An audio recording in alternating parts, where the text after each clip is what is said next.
Hi Dee, how you doing today? I'm doing great. How are you? Oh, I'm okay. I'm living the dream. It's 100 degrees today. Anyway, so we had such a good response to our last deck review that I thought we would do Anna Kay this time, and because we both Huh, have deck and we both like this deck, and so I just think it's a terrific deck, and I do and, too. and so I'm gonna switch screen so that you everybody can see the deck. Okay, we'll just do a quick flip through of this deck. All right. So this is the box that it comes in, and you can find this at annacadetarot.net. And she has a book that comes with it here. And this book is it's thick and it's wonderful. She kind of gives her rendition of why she did the art the way that she did. Anyway, so I'm going to get rid of the box because I want to make some room. So I'll keep this where everybody can see it. So this is what the deck looks like. It's not a real colorful thing on the back side, but the rest of it is amazing. So let's go ahead and get going. Oh, well, first place, let me say that I bought 3 decks back in the early 80s, back when I first started having an interest in tarot. I never really bought any other decks. I never really bought any more books. I just kind of in and out of tarot. And it wasn't until 2015, 2016 that I really started taking an interest again. I hired myself a tarot coach, a very good tarot coach, by the way. And anyway, the course that he taught me included a deck of the regular standard Rider Waite. So I didn't have to buy that one. But this is the first deck that I bought after 40 years when I got back heavily into tarot. And you know what? It's the first one and probably the only one that has ever truly spoken to me. And that's why I like this deck so much. So anyway, did you buy this deck because of me or did you have this deck or how'd that work? Well, I saw that after you purchased it and I saw it, it was like, oh my God, I love it. So I had to have it and and just try it, And back in the day when we got ourselves all fired up again, it was fun to Yeah. see what was out there. Yeah. I'll never forget the day that we met. We met at a metaphysical bookstore seminar Yes. and they seated Yeah, at the same table. We just kind of clicked. All right. we did. Anna Kay. So let's start with the Fool. I really haven't taken a deep dive until Anne-Marie McNamara and I did a 2 video series on the hidden symbols in the tarot, one for minors, one for majors. And it really got me looking at these cards much closer. And I guess I never really paid attention, but there's no dog. He has no Yep. friends. Have you No. noticed that? He has no friends Yeah. in this thing. That's That, the first thing I noticed. The that's dog is gone. So here we have the Magician, by the way, is an indie deck. That's what they call them. This is not a Rider-Waite Smith. It's a different ambiance, they get different things out of it. This magician only has in this picture the things that he needs, and you can see he's manifesting something. He's making something happen. The High Priestess, kind of a dark card. I think it's strange that she has one of the moons between her legs. That kind of unnerving. Hmm. I I, agree. I don't know why. But and it's funny because her cloak her is hanging in the water. Did you notice that? It's just kind of hanging in the water. Yep. Kind of weird. Yes, I Okay. did. So next we have the Empress. She's very Mae West looking, isn't she? Yes, very voluptuous. The big bosom. I don't know what this is down here. I'm down here at the very bottom. It's almost like it's got a black and white ringtail. It almost looks like a possum or two Yes. down there. Yeah. And I looked at it with my trusty magnifying glass. And I can't tell, but there's something down there. I don't know what that is. And you notice an owl up here for wisdom, an owl up here for Yes. shoulder. But I think that that's kind of a fun card. Now, here we have the Emperor. And you know what's interesting? We have the orb that he holds in his hand that Anne-Marie and I talk about in the other video. He's a strategist, but no more, no less than the King of Swords in this deck. And the King of Swords in this deck, notice, has his Mhm. chessboard, right? He's strategizing, right? Chessboard. And so we have like this chessboard type flooring. So I think that it kind of says a lot that they're both kind of strategists.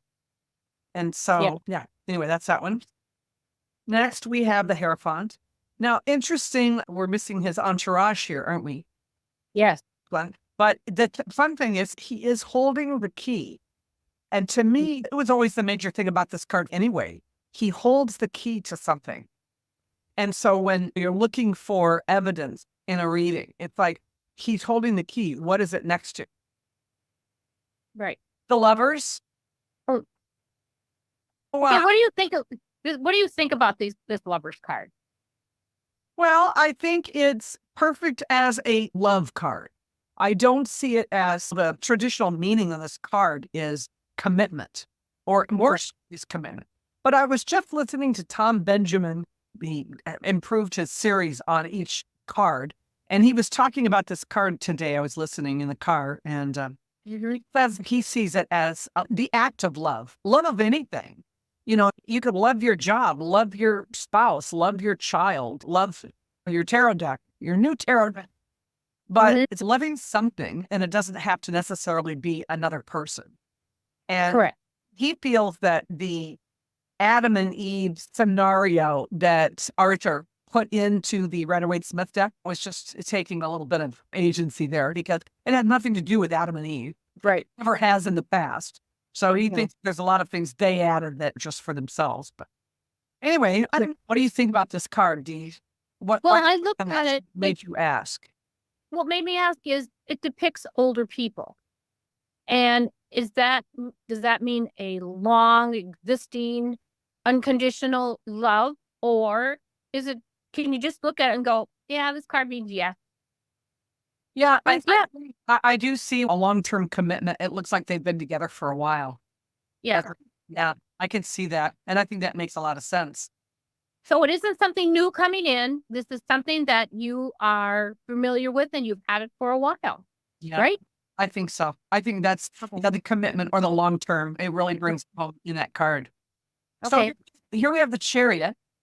Now, it's so interesting because I read in her little white book, in her big, fat, huge, not so little white book, about this particular card. And it talks about the Greek mythology that so much surrounds the tarot. And she said that it symbolizes the energetic, hopeful departure of the hero into the unknown, into the adventure, into life. He's set up ready to assume a risk, to find that pot of gold at the end of the rainbow, to dig up that treasure, to kill the dragon, and to rescue the princess. This is the attitude you need to get out of a gridlock situation or out of a confining relationship. And the attitude that you need to make a true beginning, to truly broaden your horizon. The danger is, however, to needlessly take risks that end fatally, like Phaeton, who let the chariot of the sun get out of control and then crash down to earth. So she's saying the shadow side of this card is don't overestimate your abilities. Right. But I'd never heard that before about the hero. Yeah. About the hero departing into the unknown. I think that's kind of cool. Yeah. I like Eason. What is her first name? In her book, she wrote Picking a Path and going after it with abandon. And two choices. You can take control of those reins and you can lead this puppy wherever you want to go. Right. Or you can sit in the passenger seat and be taken to the next destination. You know what? You can't complain about it because you didn't. No. You can't complain. But the color of it is amazing. That gold and the birds are flying in the right direction. I mean, I like every bit of it. Yeah, it's kind of a fun card. The next card we have in this particular deck, she swaps the Justice card and the Strength card. So number 8 in this deck is Justice. What is the book for? Is she writing law? Well, it's like it says, justice is justice. So it's written in the book. To me, just cements it that much more and makes it more believable. I just don't know what book it is. She didn't give us any clue. She didn't. No. Number 9 is the Hermit. And I like it when he carries a lantern, because part of the meaning of this card is he's lighting the way for others, his wisdom. But here, it's truly about solitude, because you can see that candle's been sitting there for a while, the wax is falling off. Correct. Yeah. So, Yeah. 10. Oh, I love this 10. This is probably my favorite 10 in all my decks. So I want you to take a good look at this card. And what I like to share with people is that you have two choices. You can sit on the edge of life and you can feel every single heebie-jeebie as the wheel turns, right? You can feel it all. Or you can crawl into those spokes to the center and you can center yourself and then you won't feel it so much. Now, I liken it to, have you ever sat in a boat and watched a water skier jump the wake? Because at that moment, he's going faster than the boat. And just for that moment, then he gets back in the wake and now he's going the same speed as the boat. But no matter what, it reminds me of, see the shadow in the background? It reminds me that God has his hand on the wheel and he will always be picking the timing and how the wheel turns. So trust that God's hands on the wheel. He's going to do the best thing for us. Right. Really, Right. I think that's a Like- big card. The next Yes. card we have is 11 here in this one is strength. And again, we have the typical scene. It really has not changed in 400 years, has it? No. Even on the Marseille, still the same. Mhm. The hangman, and you're right. This deck there's not a whole lot of extra stuff in it like there is on the other ones. But here we have the hangman. It is raining. Can you see the rain? Yes. Dark clouds. And to me, this has always been kind of a neutral card. It's allowing oneself to hang there and think about life, try to get a different perspective. I try to see that more as a positive than a negative. But here she has rain and clouds. So what do you think of this death card? Because the death card always seems to be an important card for people. Well, to me, it just basically asks the question, what are you holding on to? This has got a path. To me, it doesn't mean, Now, I love the path. I love the yeah, path. what's behind. It's like, it makes you ask yourself another question, don't you think? Well, the road doesn't end with him. With him? No. The road doesn't end with him. And I think that's wonderful. But look how he's offering. He's got his side down. He doesn't hanging over his head like he's getting ready to chop your head off. And he's welcoming you. He's saying, come with me. Come now with me. And it's okay. Yeah. It's just a much softer approach. It is. And it asks the question, is it a relationship? Is it a friendship? Can you decipher between the two? Are you alone? Are you lonely? It kind of asks you, what do you want? What do you got? Well, to me, the death card has always been a natural, inevitable end of something, and you don't really have control over it. But I love the concept, the idea that there's something beyond death. So it makes you feel like it's not so final. I love that about that card. Okay, so here we have Temperance. Here she is. She's in a garden. She's bouncing her water. We have next the Devil. All right, so the Devil card can be very much about toxicity, bad relationships, being stuck somewhere where you feel like you can't get away. And to me, I think she kind of leaned more toward the self-indulgent, don't you? And how that can get out of hand and carried away. So, kind of interesting. Now, I was just really looking hard at this card earlier today, and I noticed that he has blood. See the sword? It's almost like the Knight of Swords is standing in the middle of this whole group with his sword up, and he's got blood on his sword.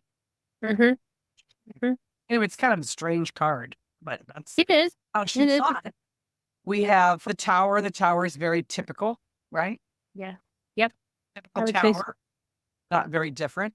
Now, I love this star. I like it because I see this as this is the way. This is the way out. And in a reading combined with other cards, if you see the star, it's kind of like when you saw the star of David and you followed it, to Jesus and to the promised land, right? So for me, I see this as, someone is watching over you, leading the way, just where you need to go. And what's interesting? The star in that, where's my cups? I wanted to show you the page to me, the page of cups in this same deck. Mm-hmm. It looks like That's it's the same string. Do you see that? I do. To me, it's like it's the same string. He's just a little higher up on the mountain. Right. Okay, so that's that. What's next? We have the moon. We do. And I'll tell you, I had a bad experience in dark water as a kid, and I've never liked it since. Give me a swimming pool, plenty of clear water, lots of chlorine, right? But I remember this. I remember over the course of my life at nighttime, and this is how it looks. It's very scary to me. But I agree. the flow of I water. agree. And then look at the contrast between the sun and the moon. Look at how just I know. bright versus dark. Isn't that something? It glows up. And also notice that there is a path in the sun. You're not just out there getting a suntan on the back of a horse, someplace to go. We have judgment. And I looked at the book again with her for judgment. And I just thought it was very, I don't know. I love it's coming out of the depths, right? It's coming out of, of a dark place. For her, it symbolizes redemption. It symbolizes the rising from the dark of the grave into the light of the new world or a new life. And it says experiences related to judgment can be all inclusive. They can be major. It can be a salvation from a mental illness or a sudden recovery from a life-threatening physical illness. But it can also be the rescue from unbearable dependencies and so on, she said. Oh, yeah. But another very important meaning of judgment is it's a time of reckoning. You know, if you want to be truly redeemed, if you want to enter a truly new life, you first have to balance your accounts with the past. You will have to acknowledge what was good and what was bad, and then let go of both. Light at the end of the tunnel. Yeah. And in this one, she's not alone. She has an angel. No. Yeah. They're And- waiting for. Yes, and coming out. And for her, it's about self-redemption. It's about how you feel when you finally accept your responsibility, your role in something, and how it free you and take that weight off of your shoulders. And this is what it feels like as you're coming out of that. And I think that's a great depiction.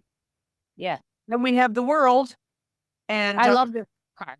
yeah, I just love the roots wrapped around, the moon. Yes. Uh, So gorgeous. yes, it's a beautiful card, and it shows, the whole, it's the whole cycle, right? The whole cycle. Okay, so let's look at wands. In this deck, they're called rods, right? Yeah. So we have rods. Now listen, this ace of rods or ace of wands is amazing. When you're talking about that spark, that passionate, strong desire to act on something, to move forward, I don't think you could depict it any better than this. Look at her taking this risk and trying to hold her balance, right? Isn't that awesome? Yes. I love it. Then we have the two of rods. Now, we know it's about planning. We know it's about a crossroad. You've come up with this idea. You've thought about it. It's come to you. Now you have to decide if you're going to act on it or not. And if you are, what direction are you going to take? Right. It looks really painful for him in his car. But it makes sense. I like it. Yeah. And then he's picked a direction, right? So now he moves to the top of the highest mountain and he looks down at the bigger picture to try to see what he should be doing. Now, very unusual four of wands or four of rods. Yes. And to me, the regular one with the four poles staking their claim and the people partying in the background. And what it said to me about that is that feeling of, I'm home, right? This is where I belong. And that's what I've always liked about that card. But in her book, this one, I thought it was really interesting because in this one, she is saying it's a feeling of harmony and security. Now is the time to meet new people, to enter new doors, to be open. The four of rods can also mean that we are welcome where we are going and that we should welcome others as well. So that depicts it. And I also look at this card as safety in numbers. Yeah, I agree. Safety in numbers. because that's your clan, right? That's your tribe. Those are your people. Right. I have a cute story about this card. This is the Five of Rods, and let's find them. I mean, I used to think that the rods were the curtain rods, and they're not. You have three right here. You have three at the top. You see them leaning against the wall, Right. but the other two are hiding under the table in this one. Oh, that's right. So we're talking about competition, maybe petty squabbles, whatever. She chose to go with this competition. Yeah. And I have a friend who worked for a government office, and she had a coworker who was of equal stature to her, and they both worked under the same boss. And she was magnificent. They loved her. They couldn't live without her through COVID. I'll tell you that. She knew everything. My friend. But she was having real trouble with this girl and couldn't figure out what the problem was. And this card came up. And I started looking at this card, and you see the girl behind him, and she's got her arm resting on his shoulder. Mm-hmm. Just got that smirk on her face. That got to me. And I said, I think they're having an affair. Something's going on between the two of them. And I'm not sure what it is, but I feel as if something's going on between the two of them because there's stuff hidden under the table. It's under the table. And you know what? It came out. It was. Get out of No. And I felt like I was so smart. But anyway, I thought that was kind of interesting. So I remembered this card because of that reading. The six of rods, we're talking about accolades, making it thus far, right? You're not done. You're halfway through. Having the recognition, having the support. Boy, he's scrawny. I would not be going without a shirt if I were him. I'm with you. He's very scrawny. But they've been throwing roses at his feet, and they're all happy. And I don't know, maybe they're just all happy because they're in the picture. There's a lot of support there. It's a very supportive picture. All right. No horse. So everybody's different. The Seven of Wands in the Rider-Waite has a man standing on a hill. He has a sock on one foot and a boot on the other. And he's holding all these people back that are coming at him from outside of the car where you can't see them. This is a much different depiction. There, he was holding them off, right? He was holding them back.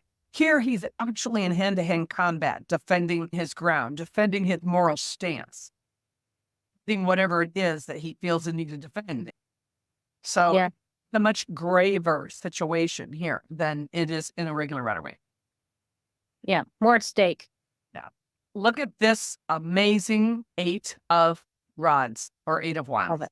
I love it. I do too. It's, because it's always been about messages, right? It's very clear that everything is in a line.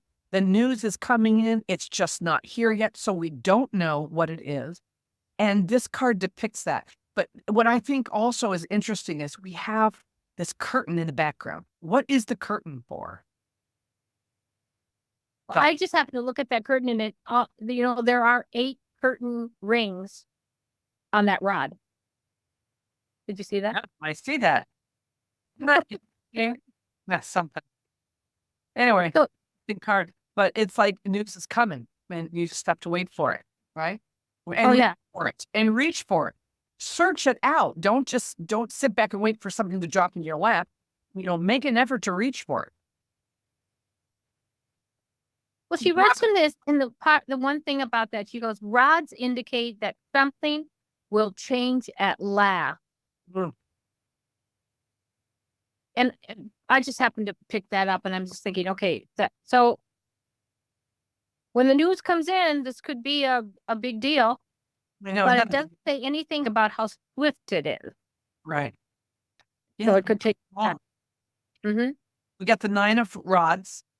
And here he stands on a hill, almost like I want to say he's up on the road, because the path behind him takes you to his home. Right.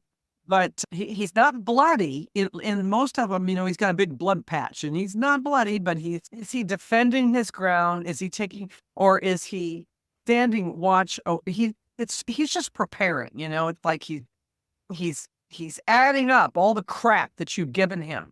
And he's getting ready to use them all against you. Yeah. Yeah. Or is he frightened of something that could be coming to him or create a change that he's not fond of?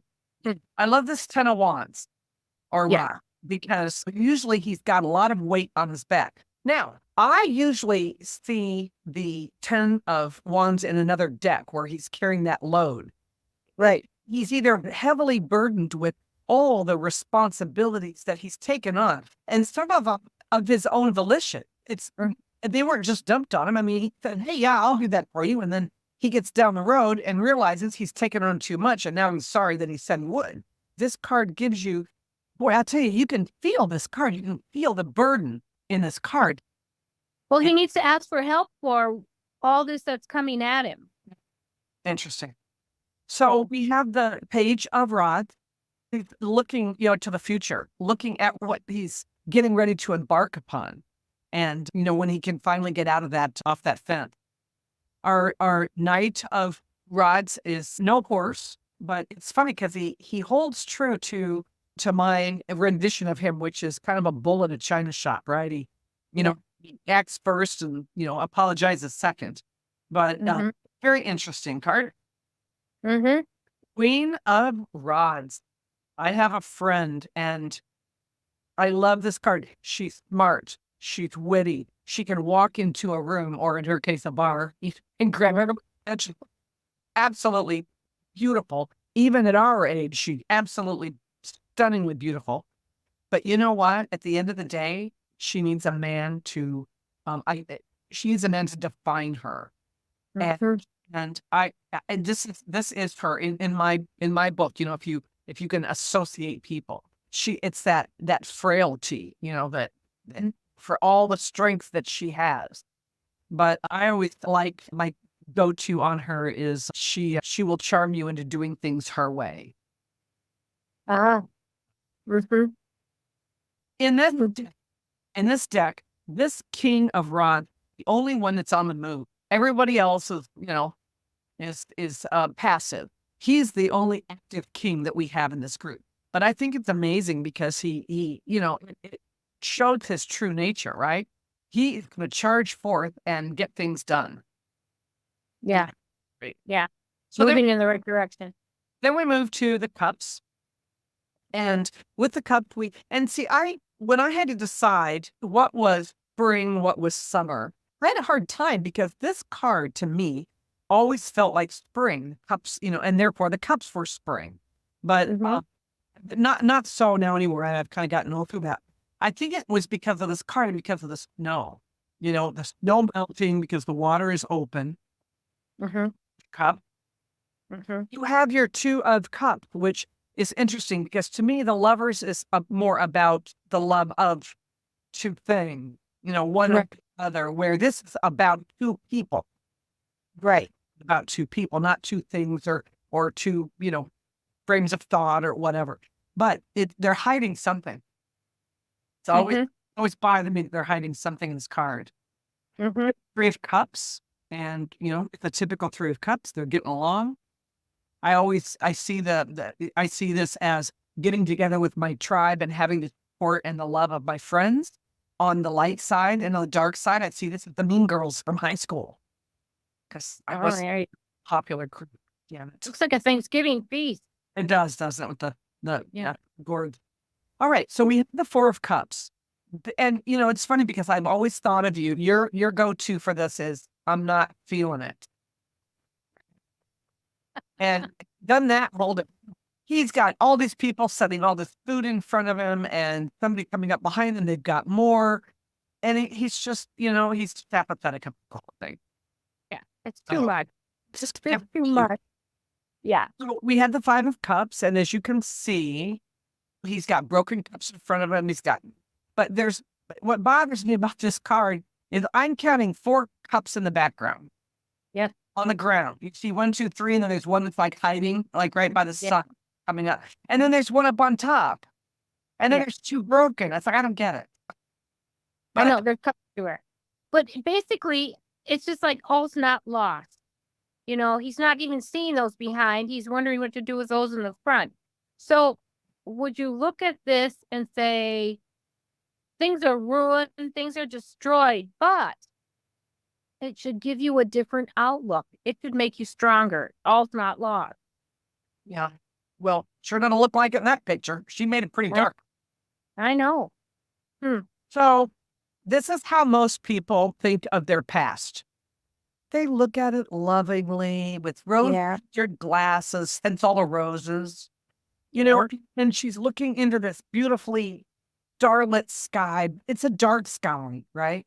So not necessarily seeing things the way they really were, like in the light of day. She's seeing things through the way she wants to see them, through the roses, the pink roses. And some people have really good childhoods, and some people, it's like, oh, God, here we go, home for the holiday, damn.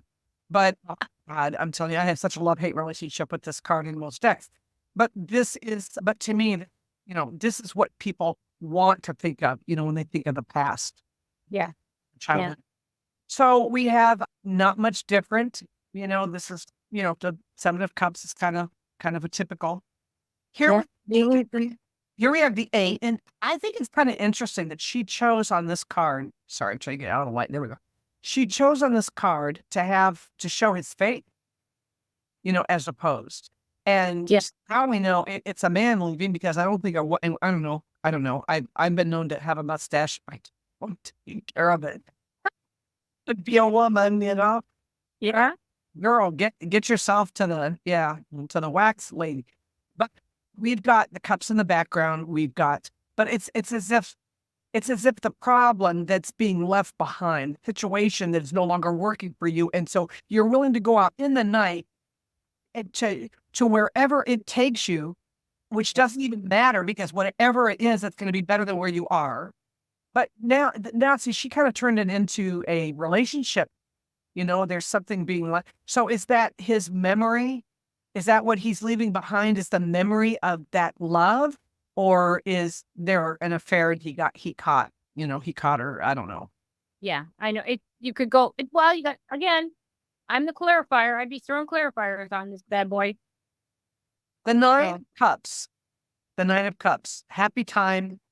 But you know what? There is still that curtain in the background hiding something. Yeah. The sun, the Ten of Cups, we have this wonderful sun. I think it's a very beautiful card, light card, and it's just, and you know what? It's basking in the glow of success, basking in the glow of love, basking in something other than, it doesn't have to be just about little children and, the family thing, right? Just basking in whatever is making you happy. All right, here's this page again. Taking from the water, coppers. Here we have the Knight of Cups, and I've always considered this guy to be, kind of a wishy-washy, or love the idea of love more than a mature love, but he's kind of sweet, and he comes back to us. He kind of comes back to us in the Three of Swords. Wait till you see that one. He kind of comes back in that one. So we have the Queen, and it's funny that she would capture the Queen's darker side, because she kind of is, to me, this is a card of, I don't know, she's having a moment, of depression. She can be very dark and gloomy. And here she's sitting, she's soaking her feet in the water. She's on her third glass of wine, goblet of wine. Stay away. I don't see the bottle anywhere, so we'll just say. Now look at that. Look at that interesting King of Cups. Yeah. Sitting here, he's reading his book. There are daisies everywhere. There are daisies here. There's daisies down here. Let me see if I can get that close enough to. There. But he's got all these books next to him, and he's doing a lot of reading, which you don't see that, depiction. And so, she never really truly gave us a good indication of why he was doing that, but our king is our king. All right. Our compassionate man. Now Yeah. we're looking at the swords.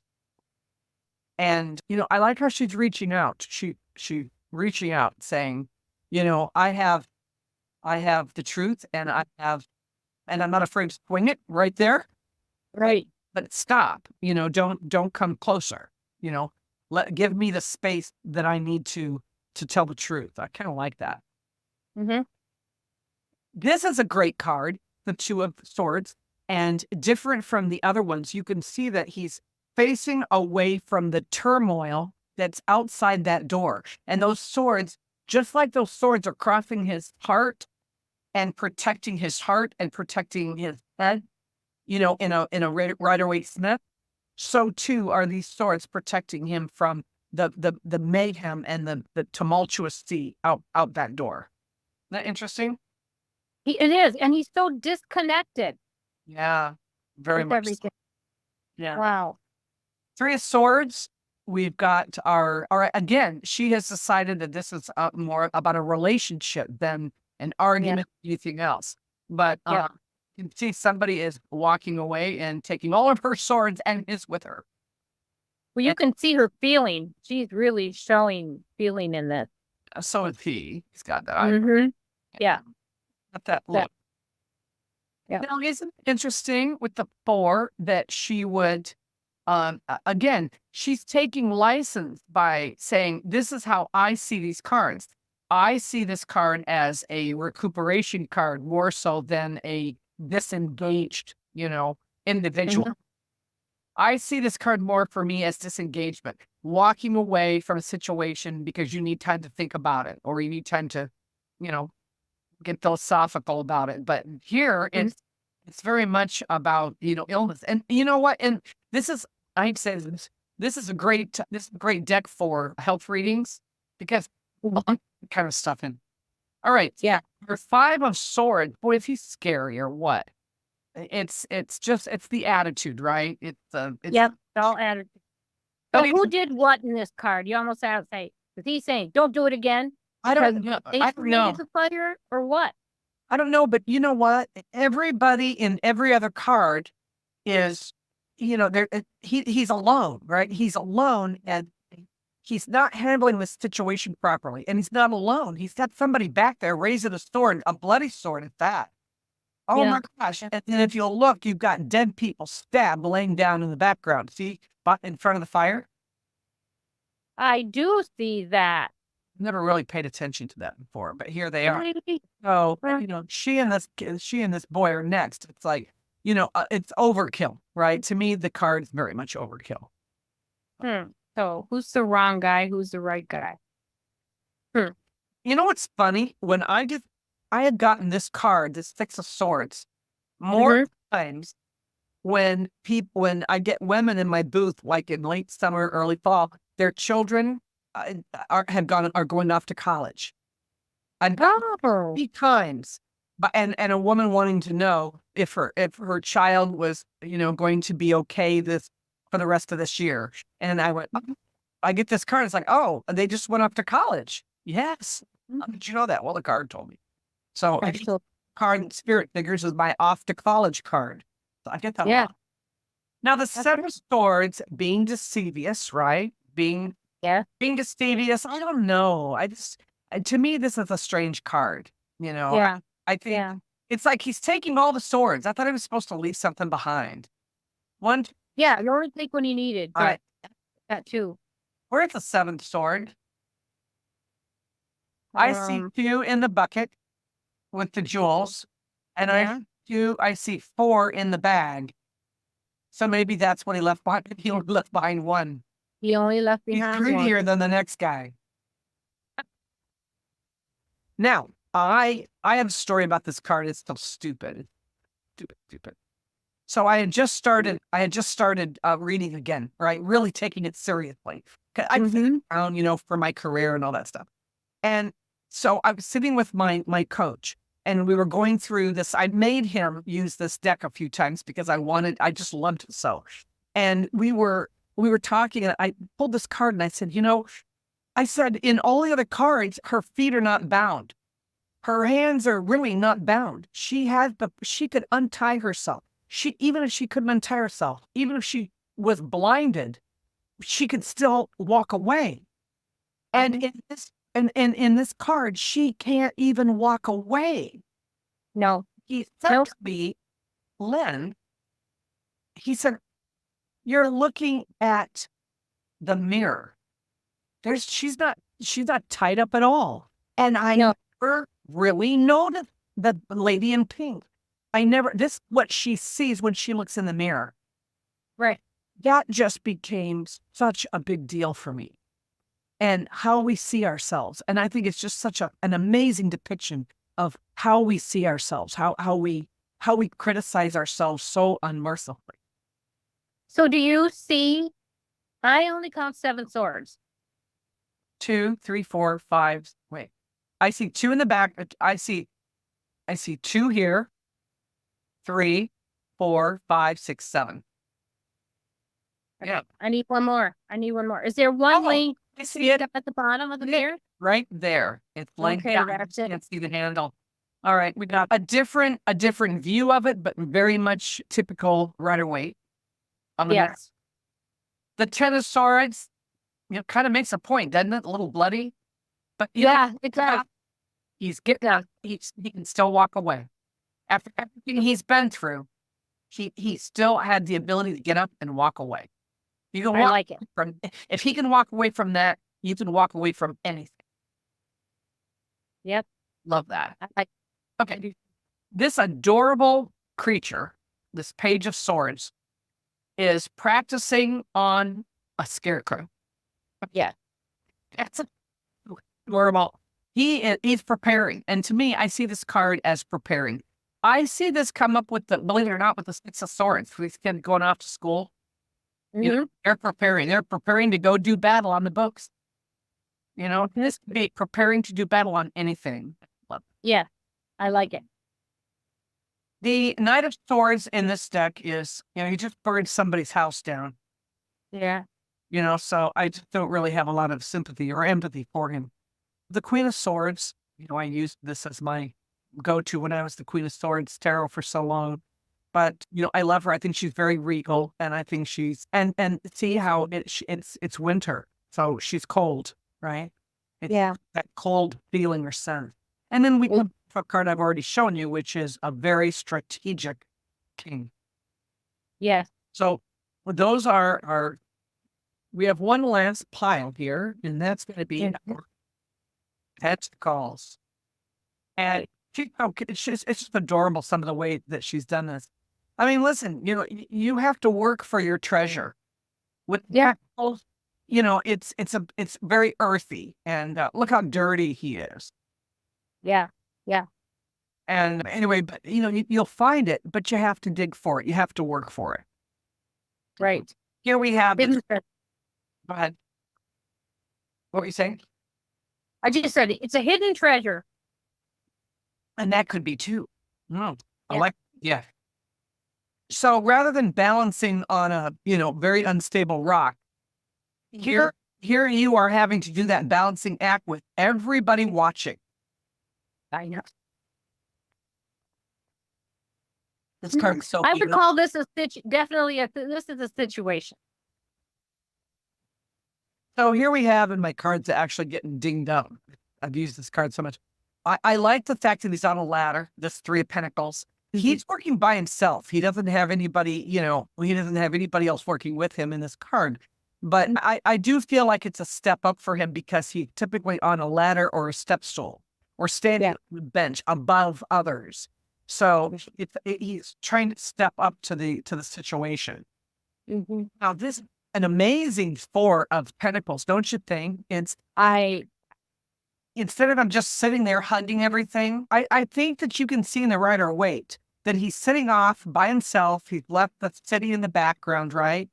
And he's kind of cut himself off from everybody. And I think here she uses the same analogy, but she uses, the wall. There's a wall between him and, his social life. He's so concerned about, taking everything with him. Look, he's dragging the wood, and he's got, his food backpack, and he's got his coins under his arm, and he's just, oh my God. And it's like he's on his knees because it's so much weight, and he's Yeah. keeping the world off, but he's just had to hold everything. We have our typical five of pentacles. Yeah. Yeah. The six of pentacles. Interesting that it's raining, and instead Yeah. of just a little bit different rendition of it. So interesting, but I see this as much more of a generosity card than any of the others that I've seen. I usually see when I see the Six of Pentacles, especially if it comes up in a relationship, I always want to ask the question, who's controlling the relationship? Right. Because Which to one is me, getting this is an imbalance of control. right? The scales might be balanced in the picture, but they're not because somebody has it and somebody doesn't. So, that's the way it is in life, in work, in our relationship. It's never Mhm. 50-50. And so, yeah, it's kind of so here instead of, manning the tree, right? The money tree, Yeah. the almighty Right. tree. It's interesting planting the pentacles and doing the work. Patience, patience, patience. We have the apprentice. And, they talk about the apprentice in this, but they don't really ever show you, they show you a grown man. Here, this is nice because you have somebody that's helping, right? Right. Helping you along. Mhm. My all-time favorite card in any deck is the Nine of Pentacles. I just love her. And, she's sitting by her wishing well. You can see that she's made it. You can see that she's comfortable in her own skin, comfortable with her life. And you know what? There are people out there, Dee, that they have all the money in the world. There are people out there that have nothing. And it's how you view your life. Some Yeah. people feel like they've made it. They've got everything, they've ever needed, and they may have nothing, but they love their life, right? So then they Right. have health. So yeah, I think that's an important card. So we Mhm. have Ten of Pentacles with the baby, and grandma and grandpa are there, and we're missing the dog. Mhm. What is it about Yeah. dogs in this thing? But there's still a curtain up back there. Yes. Always that curtain. Is this an adorable page of Pentacle? What? Hey. No, Yeah. no, and he's gonna fish out whatever information he sees.